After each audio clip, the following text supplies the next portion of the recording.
Home loan जब भी आप घर खरीदने की सोच रहे हैं या प्लॉट लेने की या घर कंस्ट्रक्ट करने की, तो आप होम लोन के बारे में सोचते हैं। और सोचे भी क्यों ना, क्योंकि एक अफोर्डेबल है, आपका इंटरेस्ट रेट कम होता है as compare to personal loan या फिर बिज़नेस लोन। आपको लोन आसानी से मिल जाते हैं अगर आपके पास डॉक्यूमेंट्स कंप्लीट है। तो होम लोन के लिए आज की इस वीडियो में हम बात करेंगे कि कौन-कौन से वो डॉक्यूमेंट्स हैं जो आप लोगों के लिए ज़रूरी है, क्योंकि होम लोन के लिए जब आप अप्लाई करते हैं बहुत सारे डॉक्यूमेंट्स की आपको ज़रूरत पड़ती है। तो एक-एक करके देखेंगे, क्योंकि यहाँ पर ना सिर्फ़ आपके खुद के पर्सनल डॉक्यूमेंट बल्कि प्रॉपर्टी के डॉक्यूमेंट्स भी इम्पोर्टेंट हो जाते हैं। तो चलिए फिर शुरू करते हैं आज की इस वीडियो को।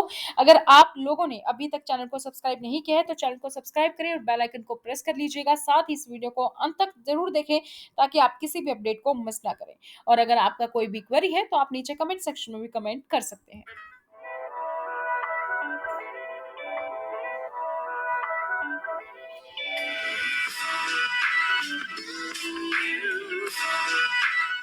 तो नमस्कार दोस्तों, स्वागत है आपका आपके अपने चैनल एजुकेशन एंड सरकारी डॉक्यूमेंट्स पर, जहां पर हम आप लोगों के लिए लेकर आते हैं काफ़ी सारी वीडियो अपडेट्स। चाहे एजुकेशन के बारे में, admission, entrance test, admit card, exam result, syllabus pattern की बात हो, या फिर सरकारी डॉक्यूमेंट्स काफ़ी, या फिर सरकारी स्कीम्स के बारे में, तो यहाँ पर हम आप लोगों के लिए हर एक मुद्दे पर बात करते हैं। तो चलिए शुरू करते हैं आज की इस वीडियो, जिसमें हम नज़र डालने वाले हैं होम लोन के डॉक्यूमेंट्स पर। तो जब भी आप बैंक से लोन के आवेदन मंजूर होने से पहले आपके डॉक्यूमेंट्स बहुत ही इंपॉर्टेंट रोल अदा करते हैं। जैसे पर्सनल लोन में आपकी सैलरी स्लिप्स, इनकम प्रूफ सबसे ज़्यादा ज़रूरी हो जाता है। ठीक उसी तरीके से होम लोन में प्रॉपर्टी से जुड़े हुए दस्तावेज बहुत इंपॉर्टेंट हो जाते हैं। क्योंकि अपने पर्सनल डॉक्यूमेंट्स तो हम दे पाते हैं, लेकिन प्रॉपर्टी के डॉक्यूमेंट्स भी आप लोगों को समझना ज़रूरी है, क्या-क्या चाहिए, वो भी आप लोगों के लिए जानना ज़रूरी है। इसके साथ-साथ क्या होगा कि अगर आप प्रॉपर्टी के डॉक्यूमेंट्स के आपको नॉलेज होगी, एक तो इससे आपको फ़ायदा होगा आपकी प्रॉपर्टी को समझने में, प्रॉपर्टी जो आप ले रहे हैं वो सही है, उसपे कोई फ्रॉड ये है या नहीं है। और एक होम लोन लेना इसलिए भी ज़रूरी हो जाता है, जब आप किसी प्रॉपर्टी को लेते हैं, किसी फ्लैट को लेते हैं, तो आप क्या करते हैं, आपको पूरा वेरिफ़िकेशन करना पड़ता है। आपको देखना पड़ता है फ्रॉड तो नहीं है। अब जैसे कुछ लोग क्या करते हैं, 99 ईयर्स तक फ्लैट की एक तरीके से एज मानी जाती है, उसके बाद उसको दोबारा कंस्ट्रक्ट किया जाता है। तो कुछ लोग 99 ईयर्स के लिए कोई ज़मीन लीज़ पर लेने के बाद वहाँ पर फ्लैट कंस्ट्रक्ट कर लेते हैं। 99 ईयर्स बाद क्या होगा कुछ नहीं पता।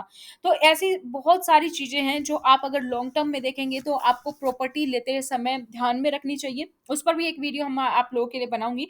लेकिन आज की इस वीडियो में हम प्रॉपर्टी डॉक्यूमेंट्स पर भी ज़्यादा फ़ोकस करेंगे as compare to other documents. तो चलिए शुरू करते हैं वीडियो को।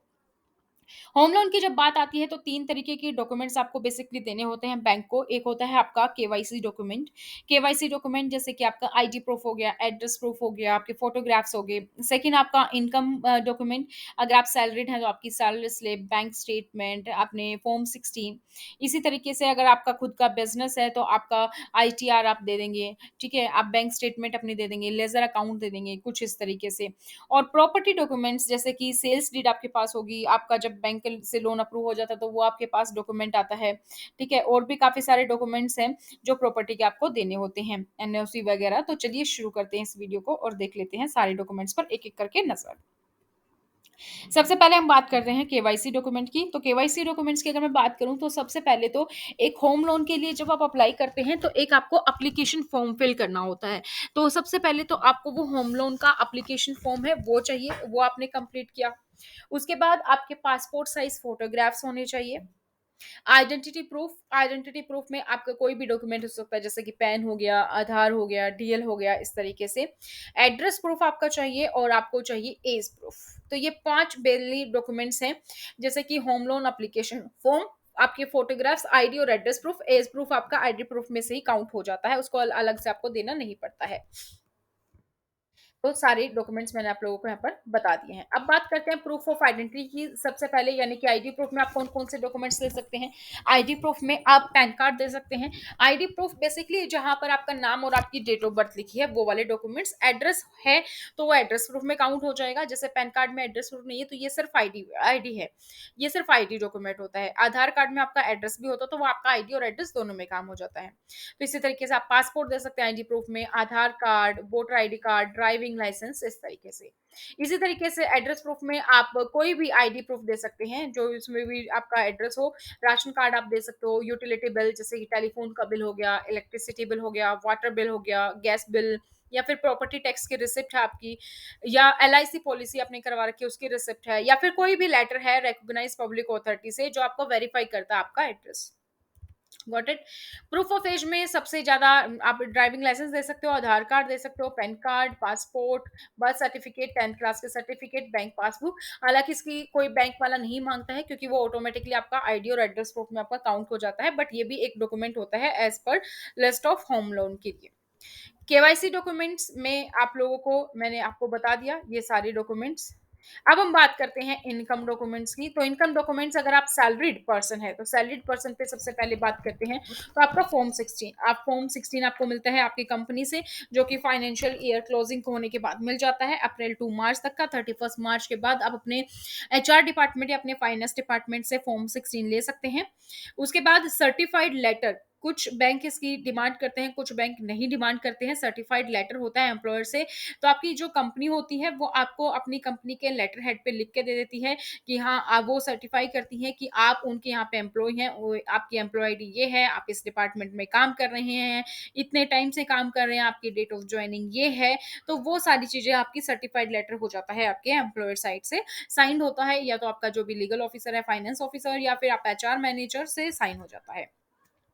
उसके बाद पे स्लिप, तो बैंक टू बैंक कोई 2 महीने की सैलरी स्लिप मांगता है तो कोई 3 महीने की सैलरी स्लिप मांगता है, वो आपको देनी होगी, लास्ट 2-3 मंथ्स की सैलरी स्लिप। और अगर आपके पास जो भी सैलरी स्लिप है उसके बाद कोई आपका इंक्रीमेंट हुआ है या कोई प्रमोशन हुआ है तो वो इंक्रीमेंट या प्रमोशन लेटर आप अटैच करेंगे। उसके साथ ही आपके पास फॉर्म 16 नहीं है तो आप आईटी रिटर्न दे सकते हैं पास्ट 2-3 ईयर्स का। तो ये कुछ डॉक्यूमेंट्स अगर आप सैलरीड पर्सन है तो आपको देने होंगे, ये जरूरी होते हैं। अब बात करते हैं कि अगर आप सेल्फ एम्प्लॉयड हैं, यानी कि आपका खुद का बिजनेस है, तो कौन कौन से डॉक्यूमेंट आपको देने होंगे। तो आप इनकम टैक्स रिटर्न यानी कि आईटीआर देंगे आप, लास्ट 2-3 साल की, बैंक टू बैंक डिपेंड करेगा ये। फिर आपकी balance sheet of profit loss account जो होता है वो आप देंगे। स्टेटमेंट होती है कंपनी की फर्म की जो कि सी अटेस्ट करेगा। उसके बाद बिजनेस लाइसेंस की डिटेल्स आप देंगे, या कोई भी इक्विवेलेंट डॉक्यूमेंट जो यहाँ पर भी आपकी बिजनेस लाइसेंस आपको पता चले तो वो आप देंगे। License of professional practice, in case अगर आप डॉक्टर हैं, कंसल्टेंट हैं, तो आपको लाइसेंस मिला होगा प्रोफेशनल प्रैक्टिस करने का, तो वो आप देंगे। रजिस्ट्रेशन सर्टिफिकेट देंगे एस्टेब्लिशमेंट का, कोई शॉप है, फैक्ट्री है, या कोई भी एस्टेब्लिशमेंट है तो उसका आपने रजिस्ट्रेशन करवाया होगा तो वो आपको देंगे। ये डिपेंड है, जैसे कि अगर आप डॉक्टर हैं तो आपको रजिस्ट्रेशन सर्टिफिकेट देने की जरूरत नहीं, आपके पास प्रोफेशनल प्रैक्टिस का लाइसेंस होना चाहिए, ठीक है। तो वो अलग टू डिपेंड करता है, बिजनेस टू बिजनेस वो डॉक्यूमेंट आपको देने होंगे। फिर प्रूफ ऑफ बिजनेस एड्रेस, जो आप बिजनेस कर रहे हैं उसका बिजनेस एड्रेस का प्रूफ भी चाहिएगा, वो आप देंगे। तो सेल्फ एम्प्लॉयड में भी आपका बिजनेस का आप पैन बनवाते हैं तो वो पैन कार्ड, ठीक है। जीएसटी आपने रजिस्ट्रेशन करवाया तो जीएसटी रजिस्ट्रेशन सर्टिफिकेट, ट्रेड का लाइसेंस आप देंगे, पार्टनरशिप डीड, लास्ट 6 मंथ की बैंक स्टेटमेंट। तो ये कुछ डॉक्यूमेंट है जो आप दे सकते हैं अगर आप सेल्फ एम्प्लॉयड हैं। जो भी बैंक आपसे डिमांड करता है 2-3 डॉक्यूमेंट्स वो आप प्रोवाइड कर देंगे। इसके बाद बात करते हैं अब हम मेन की प्रॉपर्टी डॉक्यूमेंट्स की, जो आप लोगों के लिए जानना बहुत ही जरूरी है। प्रॉपर्टी डॉक्यूमेंट्स में सबसे पहले आता है दोस्तों एनओसी फ्रॉम सोसाइटी या बिल्डर, ठीक है। नॉन ऑब्जेक्शन सर्टिफिकेट सोसाइटी या बिल्डर आपको देता है। ये आपको एक एक प्रॉपर्टी डॉक्यूमेंट्स की वीडियो अलग से मिल जाएगी, मैं आपको बता दूंगी कि कहाँ कहाँ कौन कौन से डॉक्यूमेंट्स है, मेरे पास सारे डॉक्यूमेंट्स मैं आपको शो कर दूंगी। आज की इस वीडियो में हम सिर्फ इन पे नजर डालने वाले हैं कौन कौन से डॉक्यूमेंट्स चाहिए। तो एनओसी चाहिए सोसाइटी से, अगर आप सोसाइटी में ले रहे हैं, अगर आप बिल्डर से ले रहे हैं तो NOC from builder, society builder से, ठीक है। इस तरीके से एक डिटेल्ड एस्टिमेट चाहिए, cost of construction of house की कितना एस्टिमेट है, उसमें क्या कुछ है, आपका आपका जो कंस्ट्रक्शन है वो कितना है, आपके पार्किंग का चार्जेस कितना हो रहा है, मेंटेन का चार्जेस कितना हो रहा है, एएमसी कितना हो रहा है। तो इस तरीके से आपका डिटेल्ड जो भी है एस्टिमेट वो चाहिए कॉस्ट का। उसके बाद रजिस्टर्ड सेल डीड होती है, आप ये दोनों पार्टी के बीच में, आप खरीद रही हैं और आपका सेलर जो है आपको बेच रहा है, उन दोनों के बीच में एक सेल डीड होती है।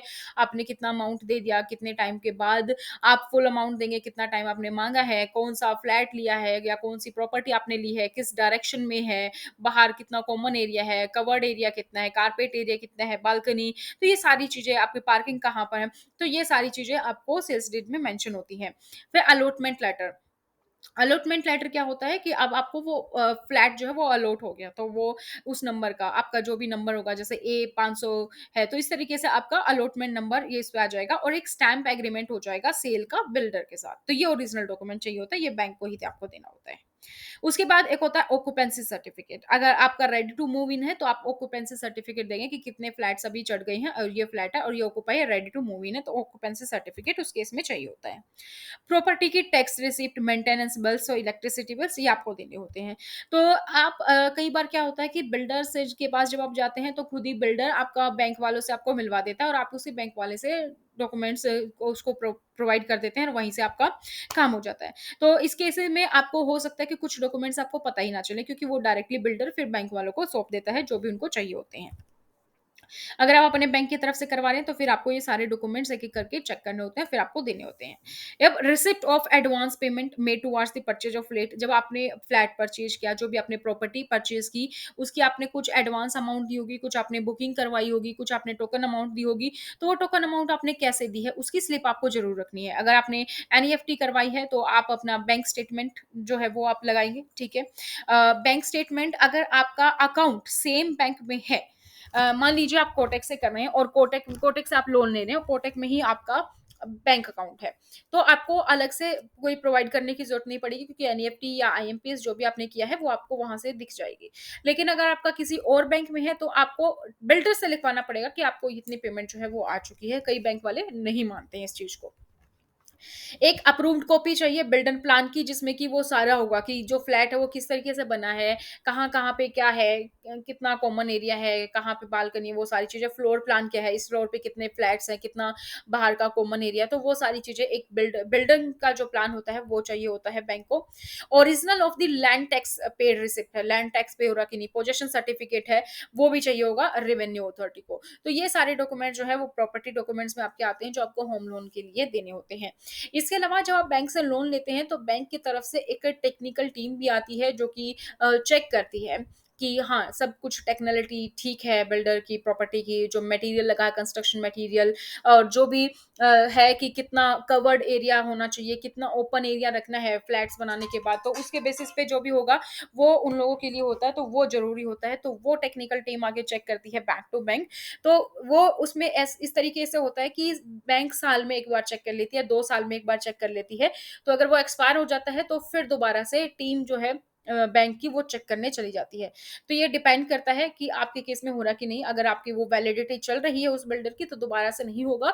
अदरवाइज़ कई बार कुछ टाइम लग जाता है। मान लीजिए जब आप अप्लाई कर रहे हैं उसी टाइम पे उनका टेक्निकल जो सर्टिफिकेट है वो एक्सपायर हो रहा हो, तो उस केस में थोड़ा-सा टाइम लग जाता है कई बार।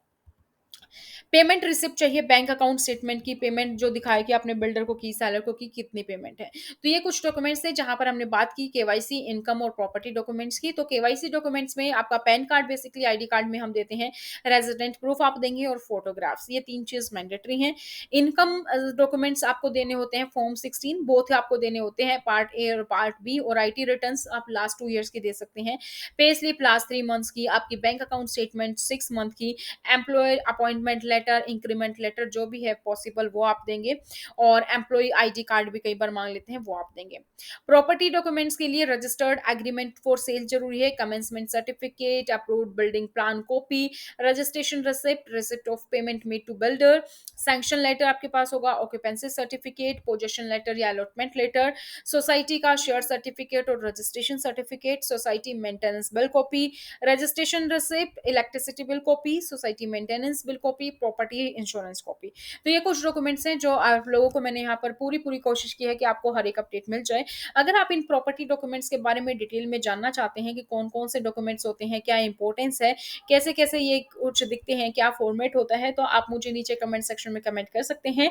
मैं आप लोगों के लिए इस तरीके के सारे डॉक्यूमेंट्स जल्दी ही शेयर करूँगी।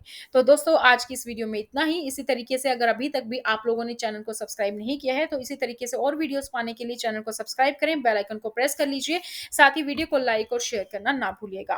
तो आज की इस वीडियो में इतना ही, फिर मिलेंगे नई जानकारी के साथ, तब तक आप मुझे सोशल मीडिया पर फॉलो कर सकते हैं, लिंक डिस्क्रिप्शन बॉक्स में है।